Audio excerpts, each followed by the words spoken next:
Today I'll be doing a video by popular request, and it's going to be a video about my own law school application process from start to finish. This might turn out to be a long video, so bear with me. I hope it'll be interesting and somewhat helpful. Got my water,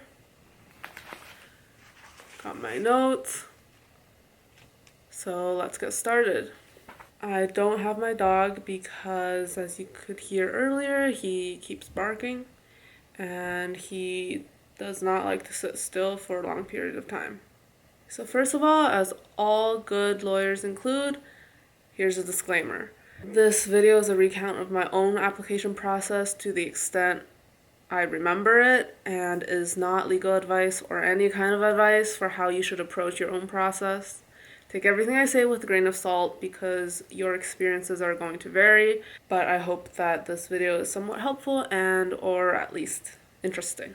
So I'll be proceeding through this video in chronological order because I think that's what makes the most sense. I've listed everything in the description, so if you want to skip forward or back to a specific section, it'll be easier to find. I'm going to begin by talking about why law school, then which law schools to apply to, when to apply, whether or not to take a gap year, my college major, internships, extracurriculars, and then I'll move into my GPA and LSAT, and then the entire application process, beginning with recommendation letters, the personal statement, diversity statement, addendums, YX, resume, interviews, and then waiting for results, wait lists, financial aid scholarships, followed by picking schools and what led me to my decision. I will say that I used Google Sheets, which is basically Excel, to organize every step of the process so that I could keep track of which schools I applied to when and whether or not all parts of my applications were in. I have since then lost access to this spreadsheet because it's on a hard drive somewhere in New Haven, and I'm not in New Haven right now. So I'm kind of doing everything from memory, and I won't be able to give you specific dates. So first of all, why law school? The answer is different for everyone. I don't think that there's a right answer or a good answer. A lot of people might say, oh, you should only go to law school if you're truly passionate about it, or if you truly love the subject matter, or if you definitely want to be a lawyer for the rest of your life. And I don't think that's true. At least it's not true for me. I don't have the greatest reason as to why I'm in law school. I honestly just didn't really know what I wanted to do with my life, and my parents thought that law school would be a good fit for me. So I decided, why not take the LSAT and give it a shot. If I got into a good law school, I would go, and if I didn't, then oh well, I would just go do something else. So basically, I didn't decide to apply to law school under junior year because that was the year when I really had to start thinking about what I was going to do after I graduated. What helped me a lot in deciding that I wanted to go to law school was that I talked to a few local lawyers around my college, and I also interned for a housing court judge the summer following my junior year. These conversations and the internship were very insightful because they exposed me to the legal industry and to various practitioners in the field and what their day-to-day looked like. Listening to their own journeys and career stories made me realize, hey, this might be something that I'm interested in doing, and it might not be as bad as I had originally thought. To be honest, I'm also going to law school because since I am at a top law school, I know that I will have a solid start to my career, both financially and reputation-wise. Starting in big law will let me earn enough money to have the financial base that I need in order to feel secure to pivot into other industries. For example, I've always wanted to work in the environmental or climate change field, maybe at a nonprofit, but I know that those careers or those jobs don't really pay that much.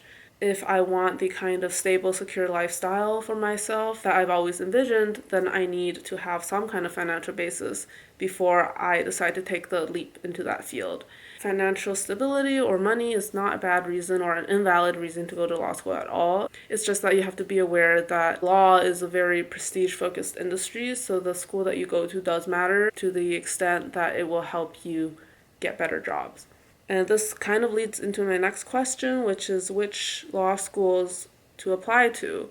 I think the process is very similar for those of you who apply to universities and colleges in the US. You'll want to apply to schools that are realistically within reach based on your stats. And by stats, I'm mostly talking about your LSAT and your GPA, because the LSAT and the GPA are very strong indicators for which law schools you'll realistically be able to apply to. But of course, that being said, you also want to go for your reach schools, which are schools that you might have a smaller chance of getting into, but you might as well shoot your shot, because who knows? Yale especially is a reach school for everyone. Nobody's a shoe-in, and to this day I honestly don't even know what they saw in me, and I'm endlessly grateful that I get to be at this amazing institution. One helpful resource for looking at which law schools you might want to apply to is Seven Sage. They have a list of the stats for each law school. The chart tells you the 25th, 50th, and 75th percentile stats for the GPA and LSAT scores of their admitted students. Generally, you want to be around median. However, it's the median for a reason. So even if you're lower, you should still apply, because you never know whether another part of your application, such as your personal statement, could push you over the top and get you in. Seven Sage also has a predictor where you can put in your stats, your LSAT, your GPA, whether you're an underrepresented minority, whether you're an international student, and then it will pop up with a list of percentages, basically ranking your chance of getting into each school. I would take this with a heavy dose of salt, because with the applications process, you just never really know if you're going to get in somewhere. There are some schools that I applied to that I thought I would get in, or that I had a strong chance of getting in, and I got waitlisted, or I just did not hear back from, so you never really know. Personally, I applied to all of the T14, or the top 14 law schools, namely Yale, Stanford, Harvard, Columbia, Chicago, NYU, UPenn, UVA, Northwestern, UC Berkeley, UMichigan, Duke, Cornell, and Georgetown. Wow, that's a really long list. The thing about applying to law schools is that most of your application material will be the same across the schools, so it doesn't take that much extra time to prepare another application. Some schools might make you write an additional short statement. For example, Yale has a 250-word statement that they make you write about any subject. It's called the Yale 250, but these are often very short and they don't take a lot of time to do. Your main parts of the application, such as your personal statement and your recommendation letters, are the same across all schools, so once you have them done, then adding on another application to your list does not take a lot of additional effort. However, the problem is cost. So the LSAC is the organization that administers the LSAT and also controls the application process. So basically, you have to go through them in order to submit your applications to most schools. For example, for your recommendation letters, your recommenders will have to submit their letters on the LSAC's website, and then the LSAC will send in the letters for you to the school, so that you won't be able to see the recommendation letter at any stage of the process.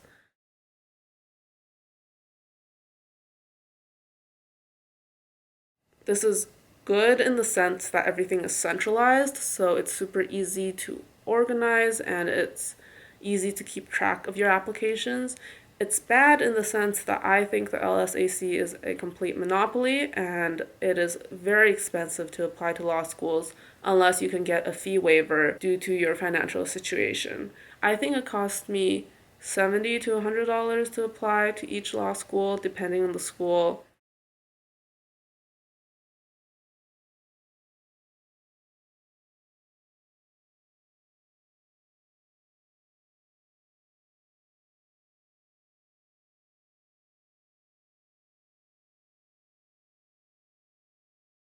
And I think that's just a ridiculous amount of money. The LSAC, all they're doing is they're sending in your LSAT score and they're sending in your recommendation letters. They're not even doing anything else except running the administrative part of it. So, anyway, I digress. The main point I wanted to make here is that the legal industry, as I said before, is obsessed with prestige. So if you go to a top 14 school, the name of your school will get your foot into so many doors and will give you opportunities that someone at a lower ranked school just wouldn't have. The system, I think, is incredibly shallow. Employers will look for the name of your school first, and it's what you're going to put at the top of your resume, but this is the reality. So if you want a shot at those prestigious big law jobs in New York City and DC, then you definitely want to work hard on your GPA and your LSAT so that you can get into the best possible school to set yourself up for a really good boost at the beginning of your legal career. That said, if you want to practice... Oh, my foot's asleep. That said, if you want to practice in your local city where you grew up or in a smaller geographic area at a local law firm, you can totally just go to your local law school because it's likely that the local firms will hire from there. The large famous law schools like Yale, Stanford, Harvard are good in the sense that you can basically practice anywhere in the country after you graduate. Although if you want to be hired in a smaller geographic area, for example, in Texas or in Colorado, you'll still want to have some kind of tie to the area to show employers that you're serious about relocating there after you graduate. The next topic is when to apply and should you take a gap year. I think I'll address the gap year question first. So if you go on the websites of many law schools, they'll have statistics for their entering class, and I'll show you how many people took time off to either work or do other things before going to law school after graduating from college. I think this number is usually more than 80% at most schools that I've looked at, so it's totally okay and in fact normal to take time off. Personally, I did not take time off because I felt like I was ready to go to law school and that there wasn't anything else I wanted to do in particular beforehand. I also felt like if I entered the workforce and started working, it would be really hard to find the motivation to go back to school, so I decided to just power straight through because I knew I wanted to be a lawyer anyway, so why wait? As long as you have a solid reason as to why you're ready to go to law school right now, I would say it's totally fine to apply in your senior year of college so that you'll enter law school right after you graduate. Now, as to the question of when to apply, I would say to have everything ready and or sent by the end of October if possible, and to send everything in by Thanksgiving at the latest. This is because most schools begin reviewing their applications in mid to late November, and schools take different approaches to applications. Some schools admit on a rolling basis, which means that they review the applications as they come in and they start offering spots right away. So you really want to maximize your chances of getting in, which means sending in your applications at the beginning. Even for schools that say they won't consider the applications until everything is in after the deadline, I still recommend you to have everything in by mid-November at the very latest, just because then you can take this giant pressure off your mind and focus on other things, and it can only help you to get everything in early. Personally, I had half of my applications sent by the end of October, and then I got lazy with the other half, but I had everything in by mid-November before Thanksgiving. Next thing I wanted to talk about is your college major. So it really doesn't matter what you major in. A lot of people think that you have to do something pre-law related, whether that's political science or government or history or English or something like that. But honestly, it does not matter what you major in, unless you want to take the patent bar, in which case you would need a bachelor's degree in science or engineering or its equivalent in class credits. Law is probably the only professional degree, other than maybe MBA, in which you don't need to know anything about the subject matter before you go to law school. Obviously, an interest in the law probably helps, otherwise you're going to have a pretty miserable time, but you honestly don't need to take any pre-law courses or programs before you go in because they'll teach you everything there is to know in law school. A lot of people have asked what major they should pick in order to maximize their chances of going to law school or to better prepare them for law school. I think those two are very different questions. The college major that will maximize your chances of getting into law school is whatever major you will get the highest GPA in. So pick something that matters to you, pick something that you're interested in and therefore will likely be better at. Whether that's art or biology or music, it doesn't matter. On the other hand, majors and classes that might prepare you for law school are anything that has a lot of reading and critical thinking involved. In law school, you're going to be reading a lot, and depending on the classes that you take, you might also be writing a lot. So having that kind of background and the ability to read through large amounts of text, sometimes very dense text, could be useful. However, I still stand by my advice to always pursue your passions and the things that you're interested in, because the rest will fall into place. Personally, I majored in environmental studies and political science, namely political theory, but if I could do it all over again, I probably would do music instead of political science, even though I loved one of my political theory professors, and she ended up writing one of my recommendations. So it all worked out in the end. The next subject is internships. I think legal internships are useful insofar as they give you insight into what a legal career could look like. I will say that there are so many different types of lawyers who do completely different types of work. So even if you were to have a legal internship every single summer for all 3 summers of your undergrad experience, you still wouldn't touch on even most aspects of the legal field. So don't worry too much about having prestigious internships at law firms or with lawyers or anything like that. In fact, you don't even have to do any legal internships at all. It's definitely not necessary, but I think at least shadowing a lawyer is helpful for yourself in figuring out whether or not law school is right for you. And if you have had legal experience or at least some exposure to the legal field, you could talk about it in your application or during your interview when people ask, why do you want to go to law school? But that said, do something that's meaningful and that will teach you useful skills. I don't think the actual content or name of the internship matters that much, but what you take out of it does. So for example, for me, I didn't know that I was going to apply to law school until my junior year. So for the first 2 years, I just did things that I was interested in. The first year I did independent research in China funded by my college, and the second year I did marketing, mainly graphic design and video, for a startup. I was able to write about my independent research in my personal statement because it was environmentally related, and my personal statement or the narrative that I was going for was environmentalism. So that was really helpful.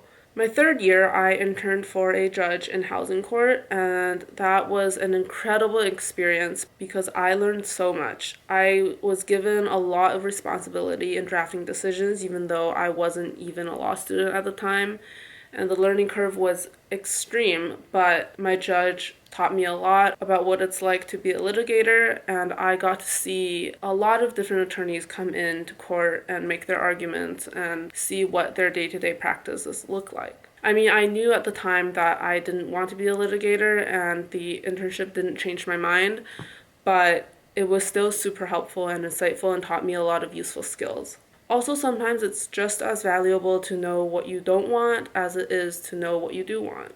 Next subject, extracurriculars. I think a lot of people focus too much on this to the detriment of the other parts of their application. Namely, did I mention the LSAT and your GPA? So for this, I'm just going to say do whatever is meaningful to you and remember to have fun too. I didn't do anything pre-law related. I wasn't even part of the pre-law club at my school because honestly, I wasn't sure I wanted to go to law school at the time, and talking about law school and thinking about law school just stressed me out, so I just kind of avoided the subject altogether. I didn't do debate because I hate debating and I get very stressed out under high pressure situations.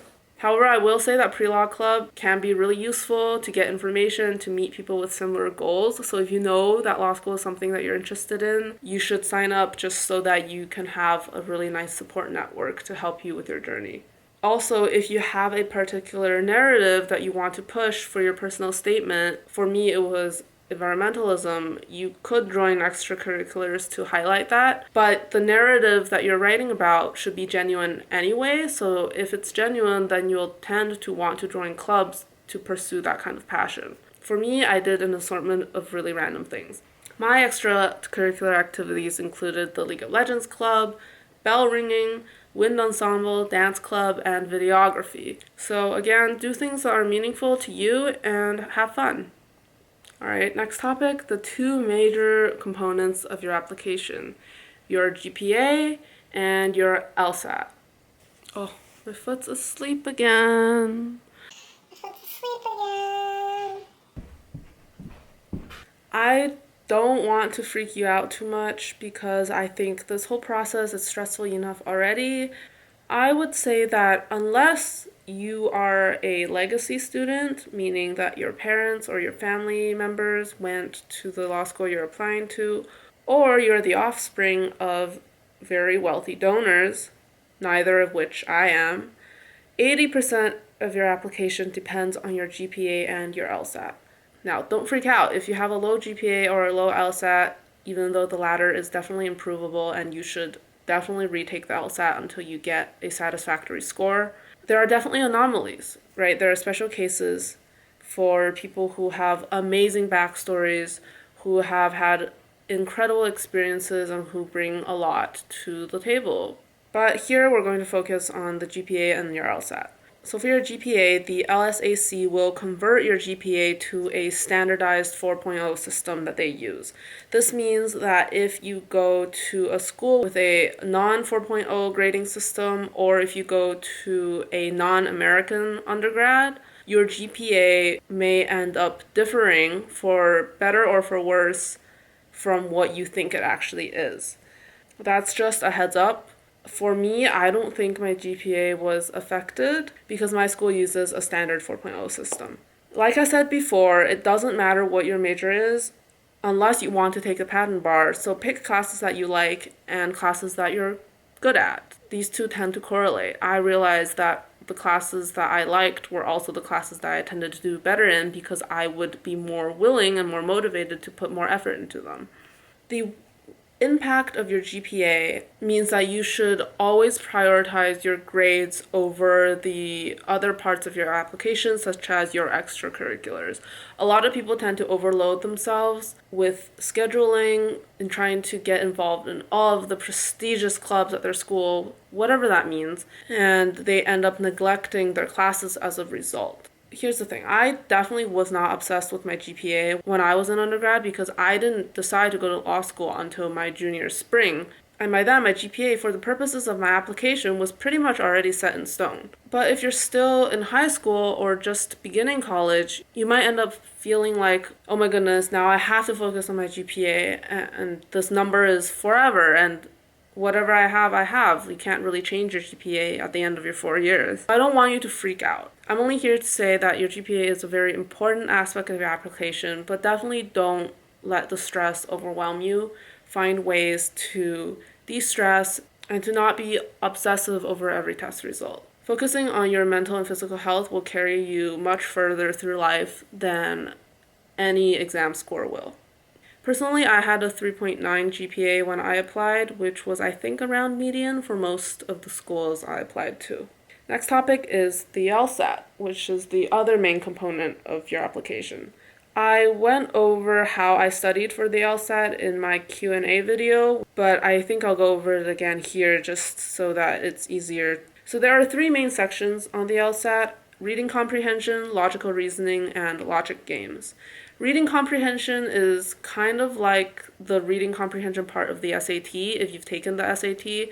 It's basically just a series of passages that are a few paragraphs long, and you have to read the passage and then answer a few critical thinking questions about it. This was definitely the most annoying section for me because I just have no attention span. Sometimes the subject matter of the passage would just be so mundane to me that I would just zone out every second sentence. And because time is of the essence in the LSAT, you really can't afford to zone out when you're reading the passage. So my personal tip for the reading comprehension section is to just read as much as possible, not even the practice tests, but just read as wide a variety of books and literature and even news articles, especially long-form journalism, if you can, because it will help build up your critical thinking over time, and it'll help build your reading speed and reading comprehension speed as well. Also, I read a tip somewhere that when you read the passages for the reading comprehension sections, you have to pretend like it's the most interesting thing you've ever read in your entire life. You have to approach each passage with the utmost enthusiasm that you can muster. And honestly, even pretending that the passages were interesting helped. The second section is logical reasoning, which is when you'll have a paragraph with a series of statements. And then they'll ask you a question such as, if the preceding statements are true, which of the following statements must be true? This is definitely a learnable section. There are tips and tricks that you can use to deal with these logical reasoning statements. The third section is the infamous logic games section, which at first was definitely the hardest section for me and my worst section. However, logic games is also the most improvable section because there are certain formulas and methods of approaching the logic game section that you can learn, whether online or through a course, that will basically serve as a blueprint to approaching all of the questions. Because all of the logic games follow a standard format. They'll give you a setup scenario. For example, there are 6 chairs and 6 people, 1 to 6, with different characteristics. Let's say that the person with the blue hat has to sit with the person with the red sweater, and the person with the yellow scarf can't sit next to the person with the green shoes. What is one possible arrangement? This is the kind of question that you'll get. It might seem impossible to do at first, especially given the 35-minute time constraint, but practice makes perfect. By the end of my 6-week cramming session for the LSAT, logic games was probably my favorite section. As for studying resources, I used Mike Kim's LSAT Trainer. It's this thick book that's a one-stop shop for how to approach each type of question that you'll encounter on the LSAT. So basically, I went through Mike Kim's LSAT Trainer, and then I did as many practice tests as I could before test day. When you do the practice tests, I highly recommend blind reviewing, which is basically where you do the test first under normal conditions, timed, and then after you finish that practice test, you go through the questions and you circle the ones that you're unsure about.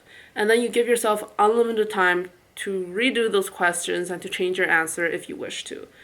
Then you grade both sets of answers and you see where you went wrong. So if you got a question wrong for the first time under your timed practice test, but you got it right after you went through and blind reviewed it, that probably means that you just need more time and that your thought process was correct. However, if you got the question wrong both times, even after the non-constrained blind review, that probably means that you need to reevaluate your approach to the question because you could be getting some assumptions wrong. Another resource that was super helpful for me was 7sage.com. They have a score tracker called LSAT Analytics where you can track all of your scores, including your blind review scores, to see patterns over time. For example, you can see the sections that you get the most questions wrong in so that you can focus on them. 7Sage also provides logic games explanation videos that I used extensively. They teach you how to diagram and approach each of the questions. Personally, I self-studied for the LSAT for 6 weeks, but I would recommend a much longer time period, probably 3 months. I'm a huge procrastinator and waited until the end, and it was not a pleasant experience at all. So if you can, start early. I took the LSAT February of my junior year, and I'm not sure how often the LSAT is offered now, but back when I took it, it was only, I think, 4 or 5 times a year. I did it in February because that's the time that worked out the best for me. But February is also a non-disclosed test, which means that they don't actually tell you which questions you got wrong. They just give you an overall score. This isn't very helpful if you need to retake the LSAT because you won't know which sections you'll have to focus on next time. So I would recommend for your first time to take the LSAT at another time when it's not non-disclosed. Also, I think the LSAC recently made it an option where if you pay extra, you can see your score before deciding whether or not to cancel it. This was never an option before, and I'm glad it's available now, but it's also just, I don't know, isn't that terrible? That I feel like the LSAC has enough money. Why are they making people pay extra so that those who are more privileged can have the additional privilege of seeing their score before they cancel it? Anyway, I digress. I also wanted to say that it's totally okay to take the LSAT multiple times. but I wouldn't recommend taking it more than 3 times, and you want to make sure that you improve each time. Otherwise, schools might have questions about your test preparation ability. Also, you'll probably be so burnt out by the end because you'll have to study really hard for the test each time you take it. Personally, I got a 175 on the LSAT, which was a complete shock because it was higher than what I had been scoring on the practice tests. So I guess I just got really lucky on test day.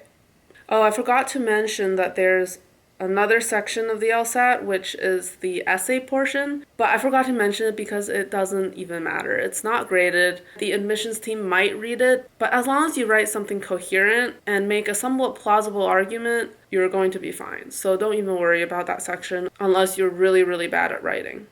Now that I've walked through kind of the core components that you need before you start applying to law school, I will start in on the components that you need during the actual application process. First, recommendation letters. Usually you'll need 2 to 3 recommendation letters depending on the school. I think Berkeley accepted up to 4, but personally I had 3, 2 academic and 1 professional. The professional recommendation I had, since I didn't actually work at a real job, was just my boss for the school videography job that I had over my 4 years. I would recommend trying to get 2 academic recommendation letters from your professors and maybe 1 professional recommendation from your boss or supervisor because you're applying to law school, which is academic in nature. For Yale specifically, the professors themselves read through applications and rank your applications, so good recommendations from professors can really go far. It doesn't matter who writes your recommendation letter as long as they can comment on your academic ability or your professional ability and your skills and your likelihood of succeeding in law school. Find people who will go to bat for you and write about you as though you're the greatest thing that's ever happened in the entire universe. Sometimes people worry about the prestige of their recommenders. I don't think that matters. I think you should choose the people whom you know will really hype you up because that's what recommendation letters are. They're letters that brag about you and show to law schools that you're going to succeed and that you're going to do great things in the future. Also, for recommendation letters, it's important to ask early. I asked the summer before I applied. So around June to July, I emailed my potential recommenders, told them about my goal of applying to law school, and asked if they would be willing to write a letter for me. Thankfully, they were all willing to do so because I really only had 2 professors that I was super close with, and if they said no, then I really don't know who I would have asked. In September, once school started up again, I checked in with them and I told them that the deadline was the last week of September. This is obviously earlier than when I actually needed to get my applications out, but I recommend giving them a deadline that's earlier because things happen, they get busy, they forget, and you don't want them to produce a rushed work product. So as I mentioned before, your recommendation letters will be submitted by the recommender directly through the LSAC. So it's important to really follow up with them and make sure that the letters are actually in.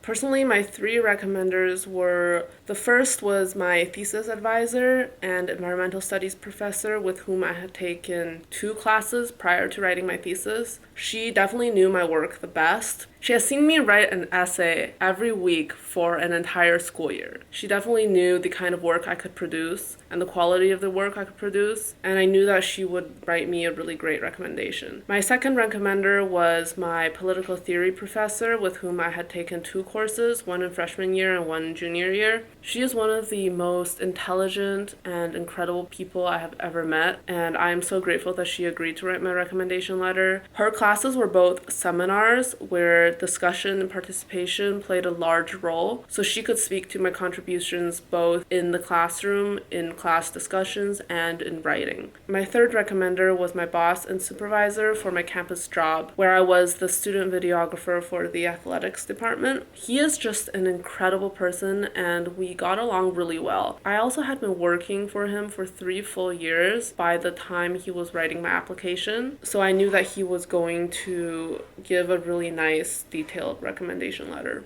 I didn't read any of my recommendation letters. I just didn't feel like it was necessary, and I trusted my recommenders enough to put in good words on my behalf. So I can't really speak about the content that they wrote, but I'm hoping that, they said I was a good student and a good person outside the classroom as well. Okay, now on to the highlight, or what should be the highlight, unless you have a 180 on your LSAT maybe, of your application, which is your personal statement. Personal statements are usually 2 pages long, unless you're Berkeley, I think, which allows up to 4 pages, but honestly I was way too lazy to write a separate 4-page statement, so I just submitted my 2-page one.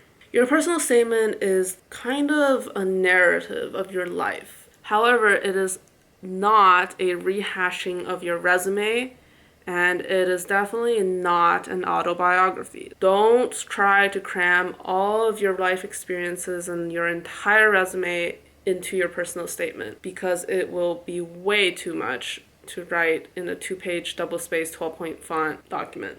I would say try to have one cohesive theme or thread throughout your experiences, and really think about the experiences that have shaped you as a person and what brought you to law school. Personally, I wrote my personal statement on environmentalism and my environmental journey of sorts. I had written about environmentalism for my Common App essays, so in a sense it was kind of an updated version. It definitely helped that I was an environmental studies major and that I had done a lot of environmentally related activities.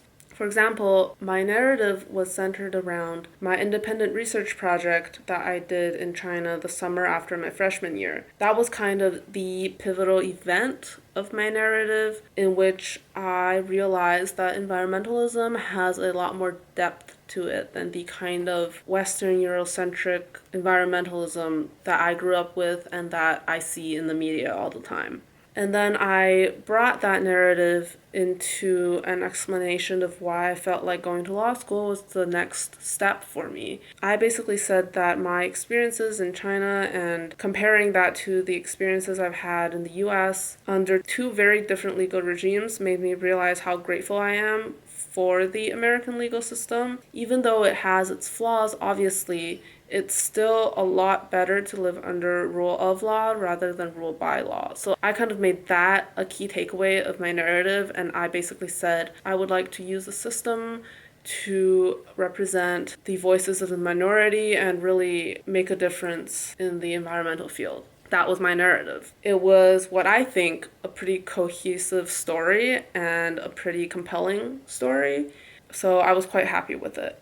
My advice would be to get someone else to read your draft, because oftentimes we can get caught up in our own writing, and it definitely helps to have fresh eyes look at it. Also, I know I've said this, but don't rehash your resume. This is not the place to list all of your accomplishments and all of your extracurriculars and all of the things that you've done in your life. It'll just end up very scattered and very unfocused. You could definitely just focus on one experience like I did and make it a really compelling and moving one. In the end, you're telling a story about yourself. You're telling a story in order to show, not tell, the kind of person you are and why you would be a good lawyer in the future. It could also help to read other people's personal statements. I know I did. There are lots of them available on forums and websites online. And while you shouldn't read other people's statements for the purposes of copying them or looking for the things that they did, because your personal statement should be unique to you, it definitely helps to look at other people's writing to see the different ways that narratives and stories can be told through 2 pages. The next thing I'll talk about is the diversity statement. This is a totally optional piece of your application. It's usually a page long, so pretty short, but long enough that you can get another part of your story and your identity out there.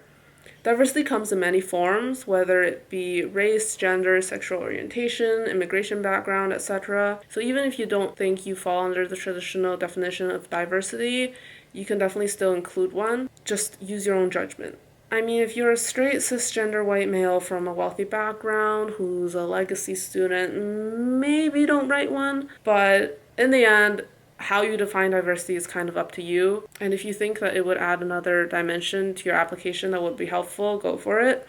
Personally, I wrote about my background as an Asian immigrant and international student. It's probably not an uncommon narrative, but I tried to make it emotional and evocative and personal so that it showed another side of my identity. Now, I was an Asian environmentalist instead of just an environmentalist.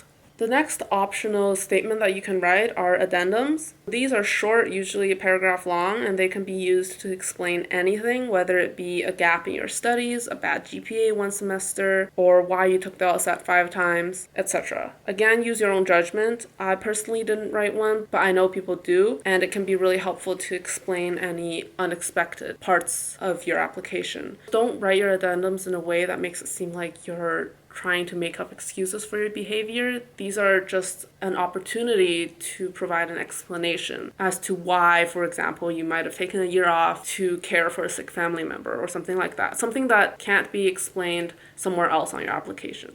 The next component that schools sometimes ask for is a YX statement.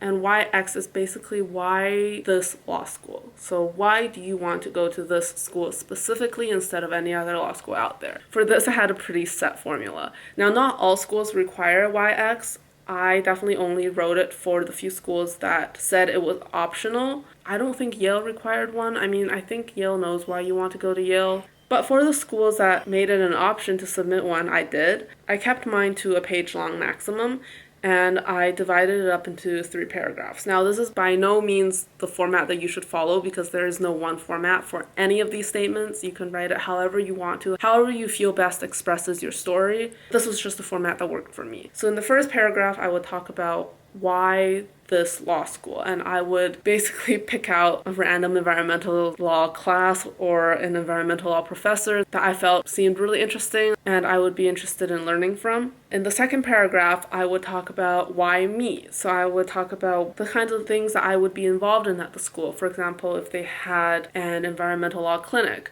As you can see, my entire application was centered around environmental law, and it was just something that worked for me given my experiences, but by no means do you have to pick an area of law. I don't want you to get the wrong impression. You can definitely just be interested in the law generally, and you do not have to know what kind of lawyer you want to be in the future. That's what law school is for, right? So in the second paragraph, I talked about what made me a good fit for that school in particular and the kinds of things that I was looking forward to doing at the school should I be accepted. And then the third paragraph, I talked about why the city. For example, in Northwestern, I talked about why Chicago. If I had ties to the city, I would talk about that. So for UVA, I talked about how I had interned there one summer and I really enjoyed my experience there. For cities like Chicago, I talked about how being in a big city really offers a lot of great opportunities for lawyers and law students. For cities like New York, I talked about how they were hubs for legal practice and how international and cosmopolitan, who even uses that word anymore? How international and cosmopolitan they were. So to recap, for my YX statements, I talked about why school, why me, and why city. In the end, I think it was a pretty simple and easy to execute format. All I did was I just plugged in different names to different sentences. The next component that you'll have to submit, and I don't know if this is optional or required, but I feel like it was required, is your resume. This is just pretty standard, and your resume is going to look different depending on your background. Go to your career services office if you have one and get them to help you make it look very presentable. I don't know what other advice I can give for the resume other than just make sure you proofread it, make sure there are no spelling or grammar mistakes because that would look really bad. And finally, some schools ask for optional statements that are on top of everything else I've discussed so far. For example, I think Georgetown gave a list of options that you could do. One of them is like a minute-long video of any part of yourself that you wanted to highlight. I did not want to do a video. Instead, I picked another one of their prompts. I think I made a list of something, and I don't remember what it is anymore. These statements are just basically additional ways for you to highlight parts of your character or your experiences that may not have been shown on the rest of your application. For example, for Yale gives you the opportunity to write a 250-word maximum submission about anything, literally anything at all, and we call it the Yale 250. I wrote mine about my music background, making it a narrative about the discipline and work that it takes to practice and to perform and to compete. It's 250 words, so just try to make it the best writing you possibly can. There's no particular subject that they're looking for you to write about. It just has to be engaging and show something about yourself. So obviously don't give them a 250 word summary of your resume, like I said before, for your personal statement. And don't write a 250 word essay about another subject that's not you. Make it about you. But other than that, go wild. It could be about anything. So after you get your recommendation letters, your personal statement, your diversity statement, your addendums, your YX, your resume, and any additional statements together, then you have basically your whole package and you're ready to send out your application. At this point in the game, it's really important to stay organized, particularly when you're writing multiple versions of the same document.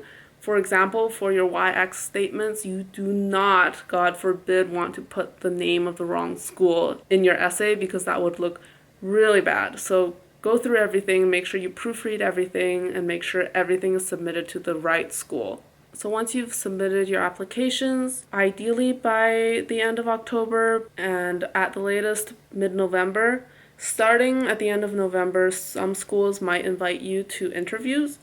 Not all schools have them, so don't worry if you don't get one. Some schools will interview most students who get in. Some schools will interview only a fraction or a subset of the students that get in. So for a lot of schools, getting an interview is not an indication that you're going to get in. And likewise, not getting an interview is not an indication that you're going to be rejected. For the schools that I did interview for, I don't remember which ones now, but I think I interviewed with Columbia, Northwestern, maybe? Oh, and Harvard, I think. But I can't really remember at this point. These interviews are usually 15 to 20 minutes long and super conversational and usually done over Skype. I didn't have to do a single in-person interview. Basically, they're just a way for the admissions office to get to know you better and to ask you questions about your application that they're curious about. For example, during my Harvard interview, the interviewer and I talked a lot about my bell ringing experience, which is totally random, had nothing to do with the law. They're not going to ask you any legal questions, so don't freak out about that. Most interviewers started out with the usual questions of why do you want to go to law school? Why do you want to go to law school now? Mainly because I was going straight through. And why do you want to go to this particular law school? So make sure you have answers prepared for that. I found it helpful to have a 30-minute kind of elevator pitch. Oh, I hate that word. A 30-minute summary kind of about my narrative in which I kind of summarized my personal statement into a short, pithy story about myself and why I was ready to go to law school. This is something that you should practice beforehand. I definitely recorded myself saying the 30-minute statement so that I wouldn't mess it up when I was saying it to the interviewer. I mean, you don't want to come across as too rehearsed or robotic, so make sure you don't just memorize general statements and repeat them to your interviewer because it's going to seem very unnatural. Just try to have a conversation. At the end of my interviews, usually I had 5 or 10 minutes to ask the interviewer questions about the school, so make sure you're prepared with a list of questions that you can ask to show that you've done your research into the school. Make sure they're not just general questions that you can get from Googling things. I think that having good questions to ask shows that you're prepared and that you're serious about attending the school. My worst interview was definitely the one I did for Cornell because they had this online interview system where you basically had a minute or 30 seconds to read the prompt and then you had a minute to record your answer and it would just automatically start recording and you couldn't pause and you couldn't redo it if you messed up in the middle. It just felt really awkward because you were just talking to a screen. Kind of like I'm doing right now, I guess. But at least when I'm recording a video like this, I can cut out the parts where I mess up. So that was definitely the most awkward interview, but it was definitely an anomaly. I think for most of the schools that did interview me, it was with an admissions officer and it felt super conversational, very casual. I always came out of these feeling pretty good. But do try to remember that it's very, very difficult to tell how much of a difference these interviews actually make. For example, I personally felt really good about my Columbia interview, and I think I got along really well with my interviewer and that she seemed very impressed with my application. And I don't remember, but I either got waitlisted or just completely ghosted by Columbia. No hard feelings, obviously, at the end. It just goes to show that you never really know how they evaluate the applications. Then at the same time that you're getting these interview invites, you're also waiting for results. Now, the one terrible thing about law school admissions is that unlike college admissions, which all come out on the same day, so you can wake up and log on to your computer and click refresh and see whether you got into your schools, you never know when the admissions decision is going to come out. You could get accepted anywhere between November to March, April, even May of the following year. Now, I don't have the exact dates for my interviews and when I heard back from each school because I currently don't have access to the Excel document where I kept track of all these things, but it was definitely random and sporadic. The first school that I got accepted to was Harvard. I got the call, I think, a week before Christmas break, so sometime in December. And obviously, I was just absolutely ecstatic. That was a really good Christmas break for me. And I got my Yale acceptance sometime in January. I still remember getting the call from the dean, and I had really bad signal at the time because I was in my undergrad's library trying to crank out my thesis. But I just remember hearing the dean saying something like, Yale. I immediately ran outside of the library and nearly passed out in the hallway after I heard that I had gotten in. It was honestly just surreal. I was not expecting that I would get into Yale at all, so it just goes to show that you should shoot your shot. You never know where you're going to land. I will say that both my Harvard and Yale acceptances came relatively early in the process. I think you can get this data on 7Sage or online. If you search for it, you will see that most acceptances are sent out in January and February, I believe, and some in March. Most rejections are sent out in March, April, or maybe May. It's definitely a really frustrating process to be waiting every day in trepidation of an email or a phone call, but that's just kind of the life that you'll have to live during the year that you're applying to law school. Sometimes you'll get waitlisted at schools. I think I did, but I don't remember which one. Being on a waitlist is really hard because you'll only get an offer off the waitlist if someone else rejects their offer and you also happen to be the number one spot on the waitlist. So sometimes you might get off the waitlist in June, July, or even August. The people in that position have a really hard decision to make because by then they'll likely have committed to another school. And if they want to go to the school at which they just got off the wait list, they'll have to uproot their entire life and move to the other school. All that said, I just want to say that the waiting process is no fun, but that you should also pat yourself on the back because by then you've done everything that you possibly can for the application process, and it's just a matter of waiting for results. I would say by March or early April, you should have heard back from most of the schools that you've applied to, and if not, it sometimes might be a good idea to send them an updated statement of interest, just letting them know that you very much would like to get into their school and that you're still interested, and to maybe provide an update of what you've been doing in the meantime, for example, if your GPA has improved, or if you've gotten some other accomplishment. The next topic I want to talk about is financial aid and scholarships. Most schools offer merit-based scholarships, and you have to apply for some of them. This is just an area where you kind of have to do your own research based on the school that you're applying to. Some schools automatically consider you for scholarships based on your stats when you apply. So for example, for some schools, I just automatically got scholarships offers simply based on my application. Some other schools like NYU have named scholarships where you have to submit an additional application and sometimes additional recommendations. So for those, you'll have to really stay on top of things and really do your research to figure out the kinds of opportunities that there are for your background and for your experiences. On the topic of financial aid, I won't be super helpful, mainly because I'm an international student, so I don't qualify for federal loans, which make up the bulk of financial aid that's offered. Schools like Yale and Stanford do not offer merit-based aid or merit-based scholarships. They only give need-based financial aid. On one hand, this is great because for less privileged students, they can take advantage of the generous federal loan forgiveness programs that many of these top schools offer. On the other hand, it's hard for international students like me because we are not allowed to apply for federal loans, so we have to apply for private loans, which often have ridiculous predatory interest rates. So for me, my parents had to help me out with law school. Finance is a huge factor in the law schools that people end up in. Loans is often a huge driving factor as to why so many people end up in big law, even if they would rather work somewhere else. And it's also a driving factor in the reason why I am going to start out my career in big law. The truth of the matter is that lawyer salaries are bimodal. There's this stereotype of lawyers being super wealthy and making a lot of money, but that's only true for the small percentage of lawyers who end up working in big law, in which case, yes, you do get a lot of money, but you also work super long hours. Now, on the other side of the income distribution are the lawyers in other sectors who really don't earn as much as people seem to think. I'm definitely starting out in big law so that I can be financially stable and so that I won't feel burdened due to a lack of money.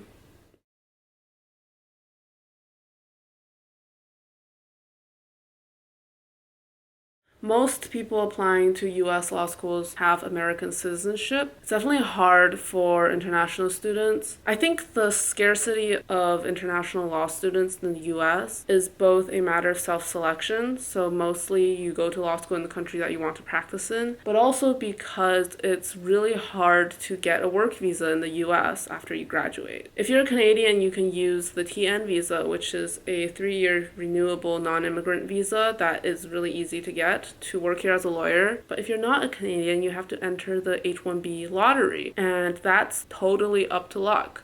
If you don't get it, you have to go back to your home country. So the whole system, including the lack of adequate financial aid, is really stacked against international students. So if you're an international student trying to apply to a US law school, I feel you and I empathize with your struggles. All right, on to the last step of the process. Picking a school. For me, my approach was that I would go to the top ranked school I got into. Unfortunately, I don't have my Excel spreadsheet with me, so I don't quite remember which schools I was accepted to and which schools I was rejected to. But I know that I was rejected to Stanford, and I think I was ghosted by Columbia and UVA. And the rest I don't quite remember. But honestly, after I got accepted to Yale, I don't even think I've really seriously considered any other school. Most of these reasons I detailed in my Q&A video, so I won't repeat them here. In an ideal world, I would recommend you go to the best school that you can, because prestige, again, is such an important factor when you're starting out your career. But of course, this is the real world, so the factors you'll have to balance will also include things like geography and scholarships and financial burdens. Personally, I really wanted to be in New York because my boyfriend works there and I wouldn't be able to see him a lot otherwise. But that's kind of a selfish reason, and in the end, law school is only 3 years long. So I would much rather go to a higher ranked school and have a more relaxed experience due to simply having the name of my school on my resume than to give that up for a location.